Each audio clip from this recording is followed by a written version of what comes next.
السلام عليكم ورحمة الله وبركاته.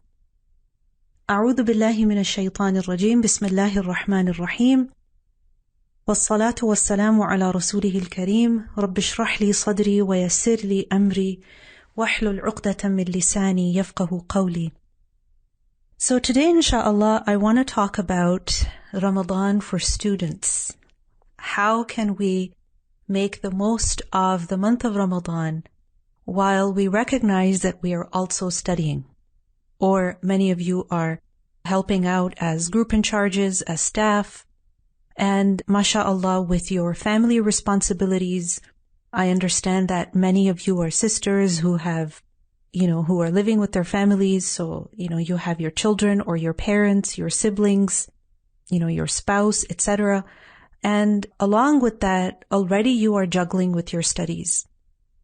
And as the month of Ramadan is approaching, there can be some fear, some apprehensions that, how are we going to manage everything? Now, and it's extremely important that we take account of what we are doing when the month of Ramadan begins, because the month of Ramadan is not like any other time of the year.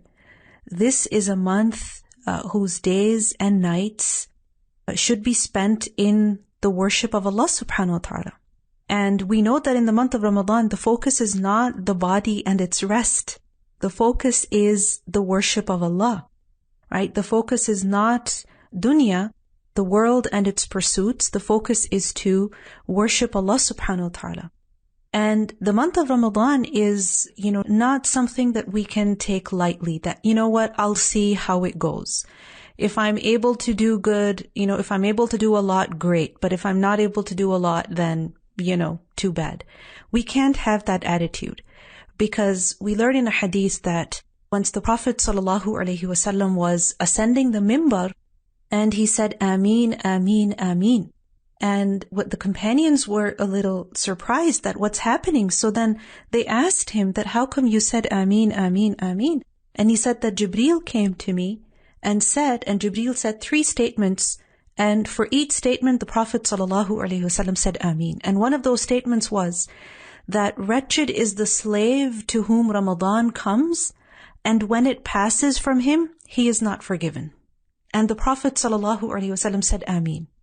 So this shows us that, we can't really have a casual attitude towards Ramadan, that, I'll see what I can do. No, we have to be eager to reap its benefits. We have to work hard to earn forgiveness through this month, inshallah.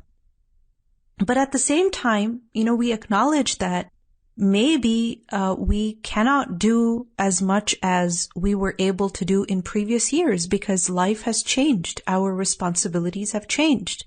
Our, current capacity may also have changed. As women especially, the kind of changes that we go through in our lives, they have a major impact on our productivity. So it's necessary that we acknowledge that, yes, maybe I can't do everything, but there is still something that I can do. And I still have to push myself to do what I still can do. We can't quit on Ramadan, basically. That just because, for example, someone is not able to fast, it doesn't mean that they don't take advantage of the month of Ramadan, right? And just because you are studying, it doesn't mean that you can be easy, on yourself in the month of Ramadan. So yes, we can't do everything, but there's still something that we can do. So what are some things that we can do? Inshallah, I want to focus on 5 things that are especially relevant to students. And I hope that inshallah, these things will be of benefit to all of you, inshallah. So the first thing that all of us can focus on is to fast with excellence. Those of you who are fasting, you have to fast anyway, right? So the goal of the fast should not just be to survive until the end of the day, until when you can eat again, or just somehow manage to complete the fasts of Ramadan, just complete the number of the fasts, right? Just wait until the month is over. No, you're fasting anyway. Make it count, right? And do it in the best way possible so that, inshallah, it is a means of forgiveness for you. The Prophet ﷺ said that whoever fasts in the month of Ramadan with faith and with expectation of reward, imanan wa ihtisaban, then all of his past sins will be forgiven. So how can we fast with excellence? One of the scholars, in his book Minhaj al-Qasidin, he writes about the levels of fasting, meaning the people who fast are basically of three kinds. And now you can check yourself in light of this and also set goals for yourself in light of this. So when it comes to the levels of fasting, he says that the first level is Sawmul Umum, meaning the fasting which is of the average or the general folks, which is that they guard the stomach, meaning they don't eat or drink anything. They guard the private parts, so they don't engage in any sexual activity. Because eating and drinking and engaging in sexual activity is something that nullifies the fast. It breaks the fast, right? Your fast would not be valid. So Sawmul Umum is what? To just do the basics, to guard yourself against those things which break the fast. The second level is of Sawmul Khusus, meaning the fasting of those who are special, or who pay special attention to their fast. And what does that mean? That they guard their thoughts, they guard their tongue, they guard their hands, they guard their feet, they guard their ears, their hearing, their eyes, and all of their limbs from committing sins. So in addition to guarding the stomach and avoiding anything that breaks the fast, they also make sure that they are not committing sin with any of their limbs, with any part of their body. So they will lower their gaze, they will guard their tongue, etc. And this is because the Prophet ﷺ said that fasting is a shield or protection from the fire and also from committing sins, right? As-siyamu junnah, meaning that it is something that shields you against the fire and it also shields you from committing sin. And he said that if any one of you is fasting, then he should avoid sexual relations and also he should avoid quarreling. He should not be making noise. He should not be arguing. And if somebody should fight or quarrel with him, he should say, I am fasting. So this is a second level, that a person guards their body, their entire being from committing any sin. So you're not just guarding your mouth that I should not eat or drink anything. You should also guarding your tongue that I am not going to say anything that's offensive. I'm not going to do anything with my body that is sinful, right? I'm not going to look at something that is sinful. I'm not going to listen to something that is sinful. But then there is a higher level of fasting, which is Sawmu Khusus al-Khusus, the fast of those who are truly exclusive, right? Who are truly special. And what do? They guard the heart. In addition to the previous things that were mentioned, they also guard the heart from anything that distracts them from Allah subhanahu wa ta'ala. What does that mean practically? This means that while they are fasting, they are not just focused on avoiding eating and drinking and avoiding any sinful talk or sinful behavior. Rather, they are focused on worshipping Allah subhanahu wa ta'ala. So anytime they catch themselves distracted from Allah, they bring themselves back to worshipping Allah subhanahu wa ta'ala. So what does that mean? That means that they busy their tongue in the dhikr of Allah while they're fasting. This means that they pay attention in their salah. They beautify their salah. This means that they avoid any useless things. They keep the tongue busy with the dhikr of Allah. So the entire fast is spent in a state of worship. Now this doesn't mean that they're always, worshipping and they're not resting, they're not fulfilling any of their needs, they're not, taking care of their family, they're not fulfilling any responsibilities. No, they're doing all of that. But along with that, they're also focused on worshipping Allah subhanahu wa ta'ala. And this is something that I want you to focus on. that yes, you are studying. Yes, you have your family. Yes, you have your life. Yes, you have your physical, limitations. But realize that along with that, you can still focus on Allah subhanahu wa ta'ala while you're fasting. How? First of all, avoid useless things. We learn in the Quran, قَدْ أَفْلَحَ الْمُؤْمِنُونَ الَّذِينَ هُمْ فِي صَلَاتِهِمْ خَاشِعُونَ وَالَّذِينَ هُمْ عَنِ اللَّغْوِ مُعْرِضُونَ. That successful are the believers who are those who are very humble in their salah. But how are they humble and attentive? Because next quality is وَالَّذِينَ هُمْ عَنِ اللَّغْوِ مُعْرِضُونَ. They turn away from all useless things. So check yourself that where is your time going? So for example, if you're resting, let's say after your class, you're taking a break, you're resting. So what are you doing while you're resting? You could be, watching reels on Instagram. You could be just browsing through social media. Or you could be resting, with your eyes closed and maybe listening to the recitation of the Quran. Or you could be just laying down with your eyes closed and moving your tongue in the dhikr of Allah. Or you just really want to watch something, right? You really want to do something different. So for that, what you do is that you watch a 5-minute video. And subhanAllah, we're so fortunate. There's so many special Ramadan series all over social media. So we can watch something like that to really benefit us. And that means that in those moments also, we are focused on who? On Allah subhanahu wa ta'ala. So check your Instagram feed, check your social media feed. What is it that you are following? Filter it out, clean it up so that you can avoid useless things and things that will distract you from Allah subhanahu wa ta'ala in this special month. Another important thing is, which is part of, fasting in an excellent way, that keep your tongue busy with the dhikr of Allah. It's not hard to move the tongue in dhikr. And you can do this while you are, cleaning up, while you are doing your chores, while you are, preparing food, while you are even exercising. You can keep the tongue busy with the dhikr of Allah. And one of the easiest ways to make dhikr is to just say Subhanallah, Alhamdulillah, La ilaha illallah, Allahu Akbar. This is an easy dhikr.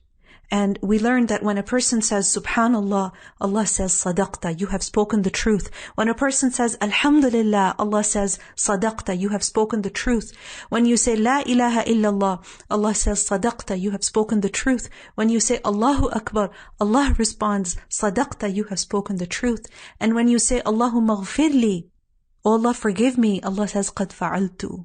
Allahumma arhamni, Allah says Qad fa'altu. Allahumma arzuqni, Allah says Qad fa'altu. I have done that. Meaning you are forgiven, you will receive mercy, and you will be given sustenance. So this is the benefit of dhikr. So fast in an excellent way. Improve the quality of your fast. Don't just focus on completing the fast, reaching the end of the day.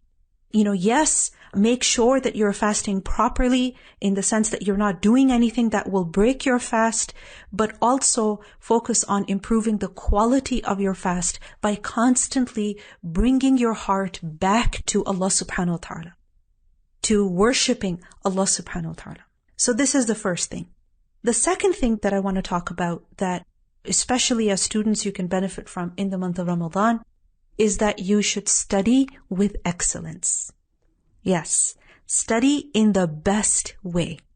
You see, sometimes we have FOMO, right? We have fear of missing out because, we make the mistake of thinking that what we are doing is not good enough. We could be doing something else. So for example, you find out about someone who aims to recite the entire Quran, 3 times in the month of Ramadan. And you find out that every day they recite 3 ajza. And you see that I have classes from 9 to 3. And then I am tired. I need to take a break, right? And then I have to see, my family. I have to take care of, certain other things. I have to prepare dinner. Yes, I can recite Quran during the day, but I don't know if I can recite 3 ajza. So, when you compare yourself to other people, you realize that, maybe you cannot do as much as they're doing. So you need to check yourself then. Ask yourself, what you are studying from 9 a.m. to 3 p.m. or more, whatever time that you're spending in studying right now, is this something worthy? Is what you are doing worthy? Is it beneficial? Is it something that Allah loves and approves of? Meaning studying the Quran, is that something that Allah subhanahu wa ta'ala loves and approves of? Sitting in tajweed class and reciting Quran, sitting in tafsir class and listening to the verses of Allah being read to you, and writing notes and reflecting on the verses and your heart being moved. Sometimes those verses are bringing you joy. Sometimes they're moving you to tears. Sometimes they are humbling you with the fear of Allah. Sometimes they are filling your heart with gratitude and with awe of Allah. Is this something that is rewardable? Is this something that is counted as ibadah? Absolutely it is. Remember, al-ilmu ibadah. Religious knowledge is worship, meaning it is all worship. Studying it, revising it, remembering it, recording it, preserving it, teaching it, helping other people learn it, this is all counted as worship. Because in a hadith we learned, the Prophet ﷺ said that whoever goes to the masjid in the morning and his only intention is to learn something good or teach it, then he will get the reward of a complete hajj. Allahu Akbar. Yes, you're not able to go to the masjid and study over there. You're studying virtually. This is like a virtual mosque. That you are basically sitting together, yes, in your own homes, but you have gathered to learn sacred knowledge. So this is an act of worship. So what you need to remind yourself every day is that sitting in class, doing your homework, preparing for your tests, writing your assignments, this is not a waste of your time. No, you are so fortunate that so many of your hours of the day go into studying sacred knowledge. And if you do this with the right intention, that you keep reminding yourself that yes, I'm doing this for the sake of Allah. I'm doing this to to become a better worshipper of Allah. I'm doing this to know the Quran better. I'm doing this to know Allah better. Then every effort that you put into this cause is an act of worship. So this is something that is worth doing. And remember, yes, you can, review Quran on your own. You could perhaps spend 2 hours of your day, reviewing Quran on your own. But there is a huge difference between reviewing Quran on your own and reviewing Quran with someone. The prophetic way, the sunnah of the Prophet ﷺ is that in the month of Ramadan, he would review the Quran with Angel Jibreel, as we learn in hadith. And that was that the Prophet ﷺ would read to Jibreel and then he would listen from Jibreel. So, yes, you could be reciting on your own, but are you not so fortunate that you're getting to study the verses of the Quran in so much detail with your teacher? Alhamdulillah. And then you get to review those verses, and then you get to read the recitation or, the translation to your group in charge. Alhamdulillah. So every moment that you spend in this class, don't think that it's a burden. This is also an ibadah, insha'Allah. But this doesn't mean that you rely only on this and you don't do any other act of worship. You also have to do that. But right now, study with excellence. Beautify your intention, beautify your manner. And as you're sitting in class, make sure that you are attentive. So for example, sit in a bright place, open the window and maybe put some candles or, bukhur or, some kind of fragrance in the room to make you feel nicer. Make sure that you're in a state of wudu. You are wearing nice clothes. Your hair is nicely brushed. You have, cleaned your teeth. Put some lip gloss on, eye makeup, whatever. Do something to feel good. Take care of yourself and sit like that in class. And as your mood will change, you will also feel happier in class. Make sure that your desk is clean, all of your things are tidy, and enjoy the study. And all of this is part of studying with excellence. Imam Malik, when he would go to teach hadith, he would wear such nice clothes and he would perfume himself. So pay attention to that. Study with excellence. The third thing that you can focus on as students in the month of Ramadan is that you should make the Quran your companion. Meaning, spend more time with the Quran. And I mean outside of class. And especially in the recitation of the Quran during the day, and also reciting Quran in Qiyam in the night. So set a goal for yourself that this Ramadan, I want to recite this much Quran, right? I want to recite this much Quran, and see what your capacity is. Some people, mashallah, they're able to recite quickly. Some people, they have more time. They don't have as many family obligations. So given your situation, be honest with yourself, be realistic, but set a goal for yourself that every day I have to recite 1 juz or half a juz, right? Or 2, whatever your capacity is. But set a goal for yourself, because when you set a goal for yourself, then it's easy to work towards it. And if you don't set a goal for yourself, then you might just spend your entire time just thinking and wishing. So set a goal for yourself and also set a time for yourself. So check when is it, easiest for you to recite the Quran. For some people, this could be right after Fajr. For other people, this could be during their break time in class. For other people, it could be after Asr Salah, right? For other people, it could be in the night. So whatever works for you, set a goal for yourself and set a time for yourself. And make sure that you recite the Quran both during the day and also during the night.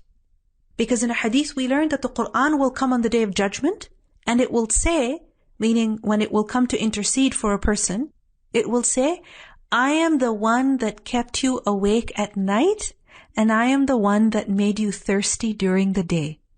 So, when you're fasting and you recite the Quran, then you get especially thirsty. So this thirst, because of reciting the Quran, will be a means of intercession on the Day of Judgment. In another hadith, we learned that the fast and the Quran will both intercede for a person on the Day of Judgment. The fast will say, O Lord, I prevented him from food and desire during the day, so let me intercede for him. And the Quran will say, I prevented him from sleep in the night, so let me intercede for him. So make sure that you are reciting the Quran both during the day and also in the night. And in the night, of course, in Qiyamul Layl. In hadith, we learned that whoever prays in the nights of Ramadan, man qama Ramadana imanan wa ihtisaban, ghufira lahu ma taqaddama min zambi. Then all of his past sins will be forgiven. So Qiyam every single night of the month of Ramadan. And I understand that many of you are not able to go to the masjid.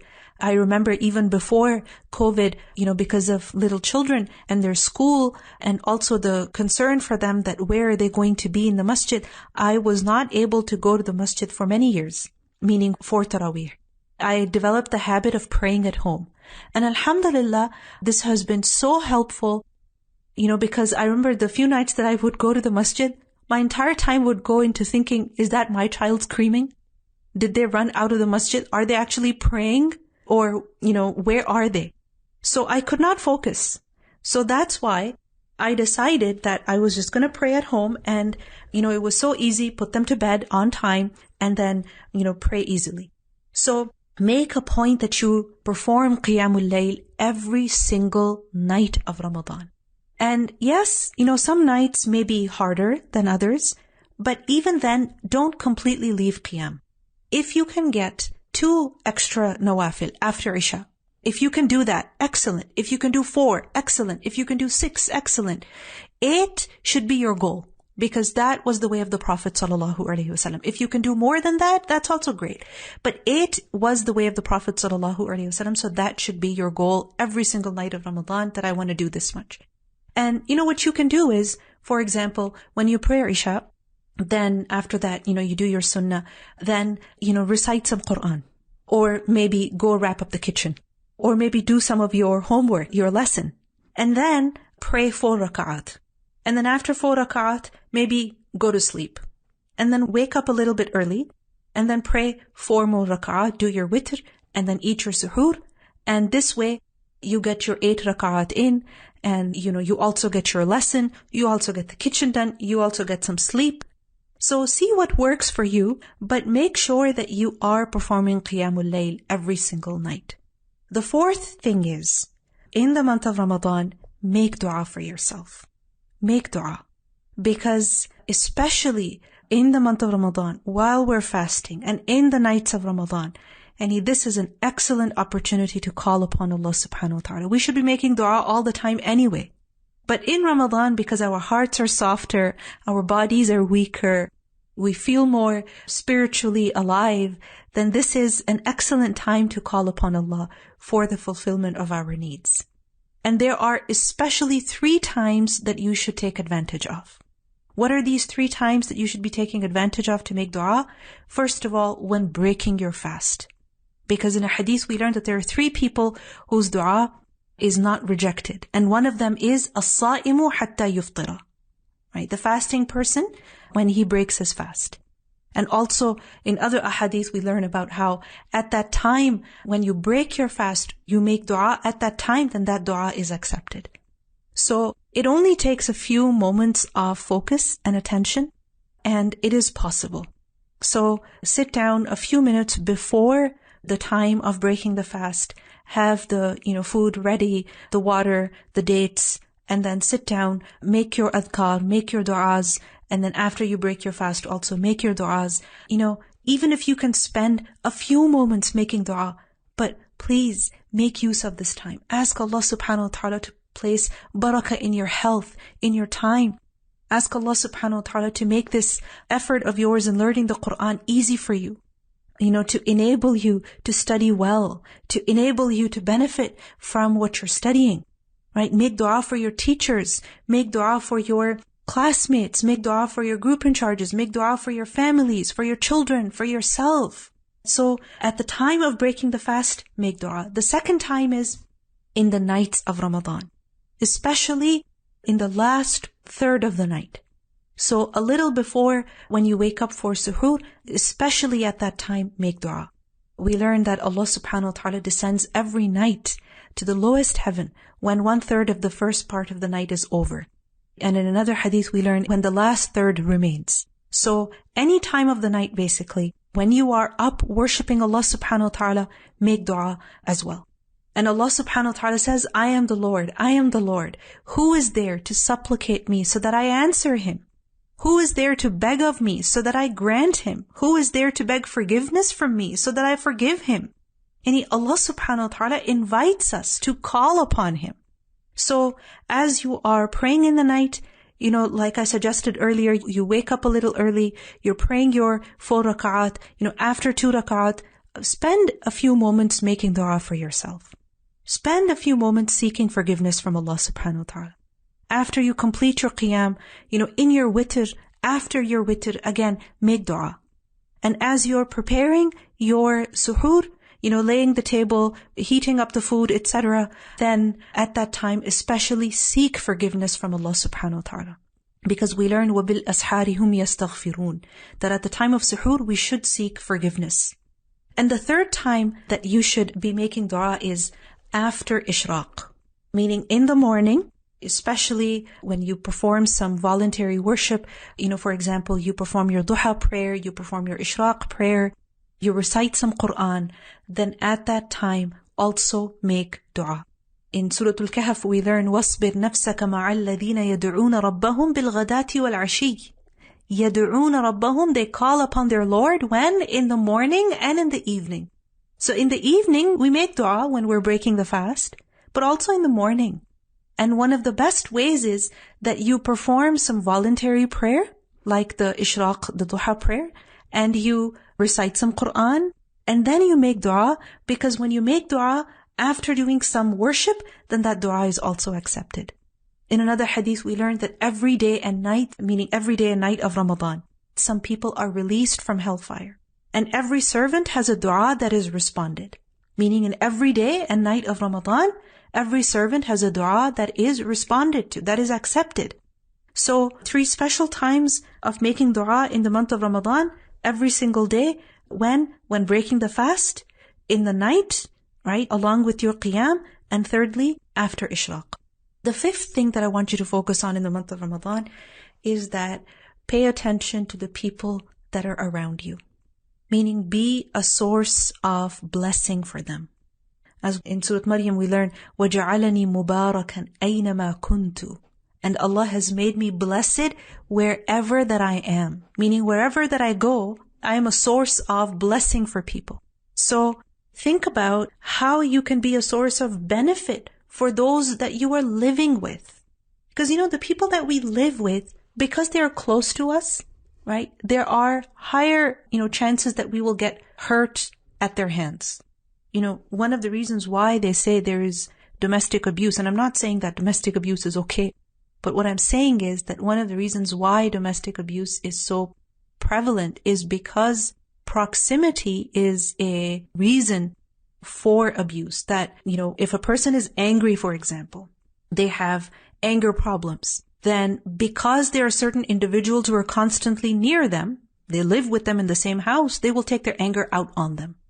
So it's very common that the people that you are living with, the people who you see every day and every night, just because of the fact that you are around them, you can get angry at them, they can get angry at you.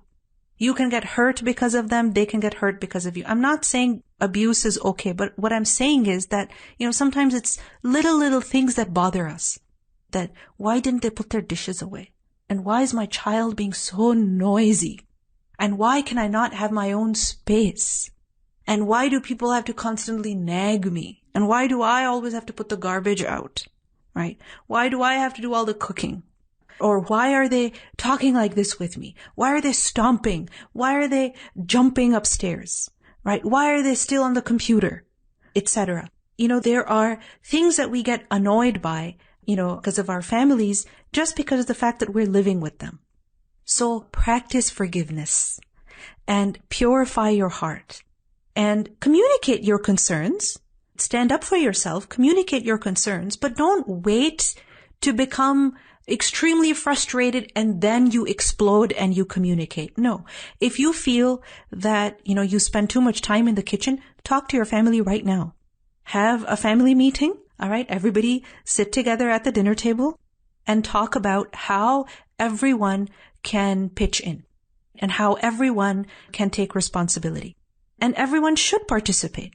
So for example, who's going to prepare the dinner? Who's going to lay the table? Who's going to pick up the dishes? Who's going to load the dishwasher? Who's going to unload the dishwasher? Who's going to bring the groceries? And who's going to put the garbage out, etc. Communicate from now. Set a Ramadan schedule, right, with your family. Assign the chores. And encourage each other that, feeding people is rewardable. Helping one another is extremely rewardable. This is also an act of worship. This is also something through which we can earn the pleasure of Allah. So be kind, be helpful, be polite, be patient, and be a source of encouragement for your family. Don't wait to get angry. Communicate from now.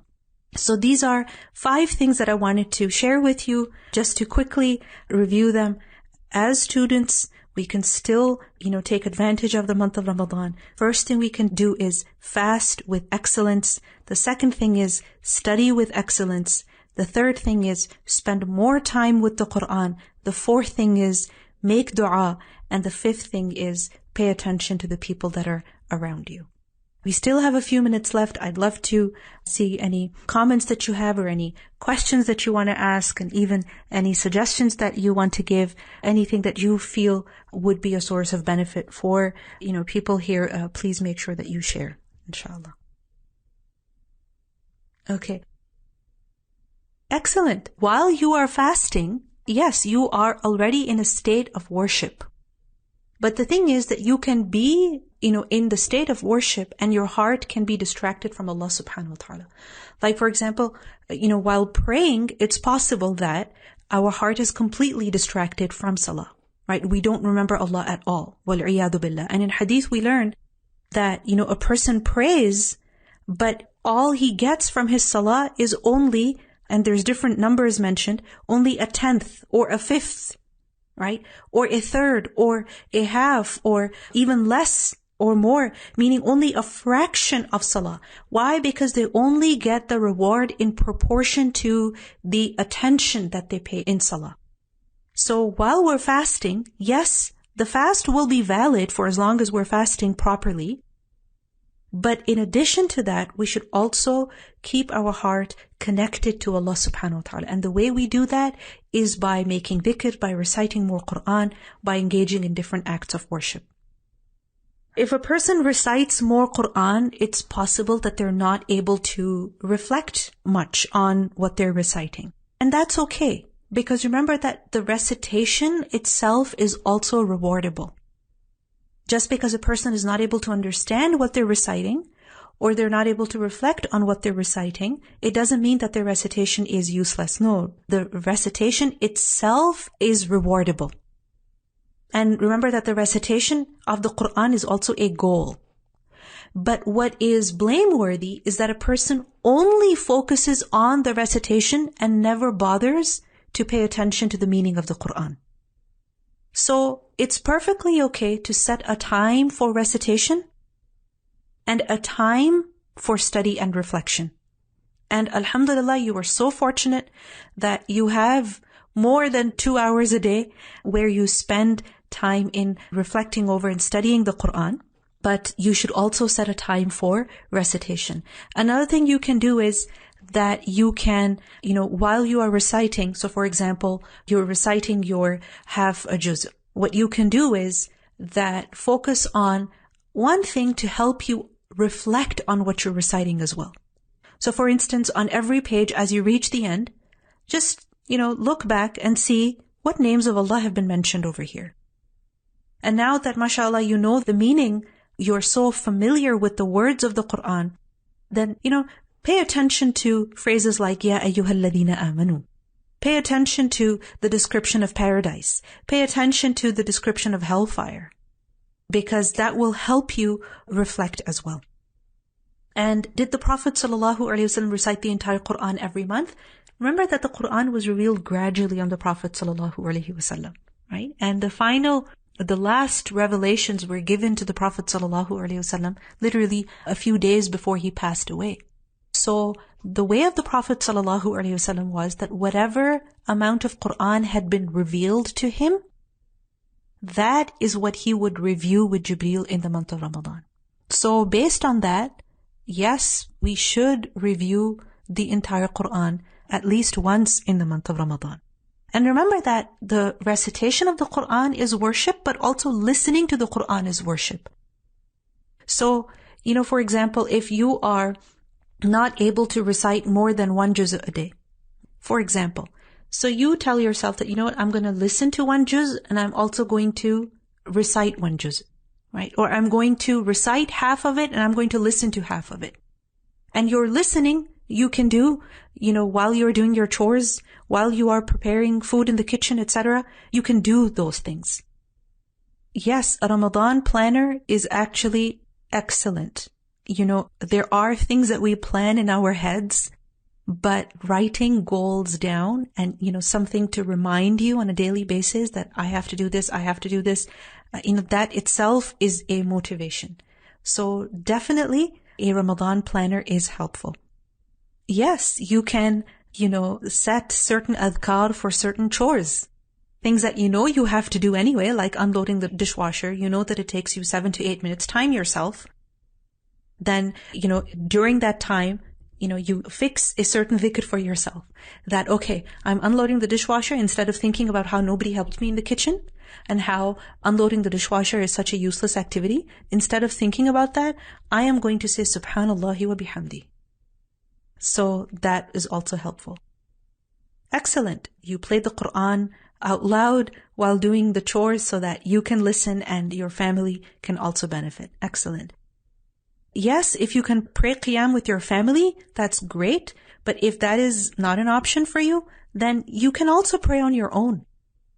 yes, you can make dua in English outside of salah, but in witr, no, you should make dua in Arabic only. But remember that right after salah is also an excellent time to make dua. So you can make, some masnoon du'as in witr, alright? And then after witr, you can make dua in English for yourself. Yes, there is reward for reciting 3 verses, 10 verses, 100 verses. There is reward for reciting even a letter of the Quran. So be eager for this treasure and ask Allah subhanahu wa ta'ala to enable you, to give you tawfiq.